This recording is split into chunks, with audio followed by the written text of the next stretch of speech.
So today we've got a Land Rover Defender 90 with an empty runway, 300 brake horsepower and 650 Newton meters of torque. So let's see what this thing can do. Didn't put it in drive. We'll try that again. Let's go.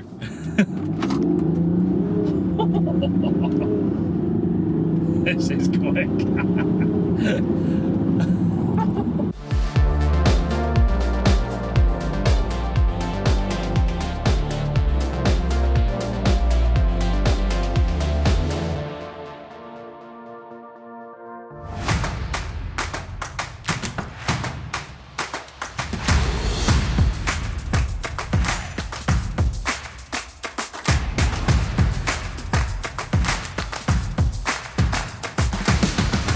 So what we got? Land Rover Defender 90. Obviously I'm not going to be the first person in the world to ever review one of these. However, obviously this specification is something a little bit special. So this version has got all of the trimmings on it. You know, it's even got the extra ladder on the side and the roof rack on top with the extra luggage compartment on the side. Again, nothing's been scrimped on the interior, so it's got the full leather interior. It's got that top of the spec infotainment system in the middle. So let's break some of these details down.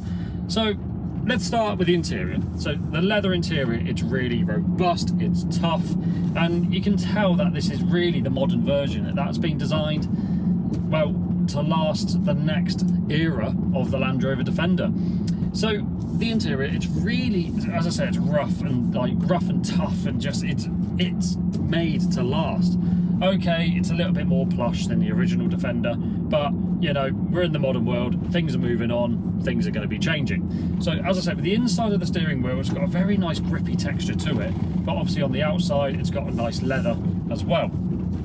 The seats, again, they're made of leather, but it feels they're tough and robust rather than just some cheap stuff wrapped around the seats. This feels like you can get in with your jackets, you know, your muddy gear and everything from, you know, when you've been out, say, to the races or, you know, out in the fields or whatever. It's going to last. What's an also really cool feature about the front seats especially, so it may look like I've got an armrest in the middle, which at the moment I do, but you can actually place it up and you have a third seat in the front. Obviously it's not going to be the most comfortable, and it's probably designed just for those shorter journeys where, you know, you're just running some friends back home or whatever, and you just need that extra seat. So it's a really nice little feature to have. In the back, you do also have 3 seats, but again, those rear three seats, you can actually lay them down flat, and you've got a really nice luggage area.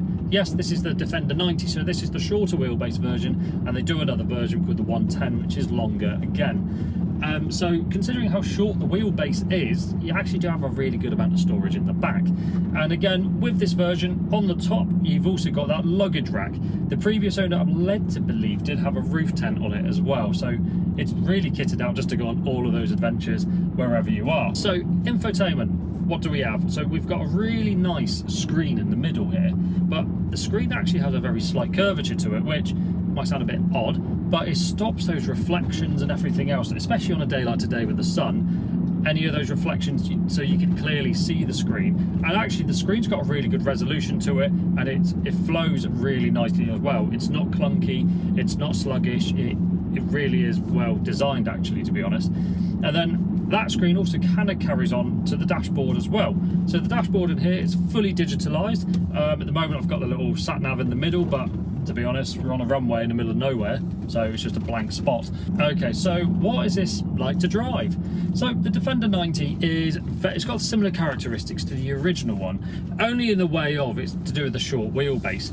Apart from that, it's got a complete overhaul, and it just feels really nice to drive. It feels very planted, even at high speeds. It actually does feel very planted as well. So what's powering it? You've got an inline 6 3-litre diesel engine, which has 300 brake horsepower and 650 Newton meters of torque. And in something, yeah, this weighs just a little over 2 tons, but still, it does shift pretty quick. Because the torque kicks in very low down as well at 1,500 revs, it really does move when you want it to. So it does just really complements the driving experience. I'm going to be honest, miles per gallon, I don't think it's really designed for it. It's aerodynamic like a brick, so it's not the most aerodynamic thing out there. But also with, you know, you've got a lot of power under the bonnet, you've got an inline 6 3-litre diesel. It's not really going to be pushing for MPG figures, is it? But the original one wasn't designed for that at all. It's designed for purpose, this car, and that's exactly what you get from it. Everything has got a purpose. If it hasn't got a purpose, it's not in here at all. And everything is designed and built to a very, very high standard. So the Defender 90, well, this one, I really like it, and we have it for sale today at Ottervale Motor Services. If we have run out of stock, because it wouldn't surprise me if this one sells pretty quick, then please contact our sales team on the details in the description, and we'll be able to find one for you. So the Defender 90, there's a very basic overview of it. However, I would highly recommend one, and I think you should come and test drive this because it's absolutely fantastic.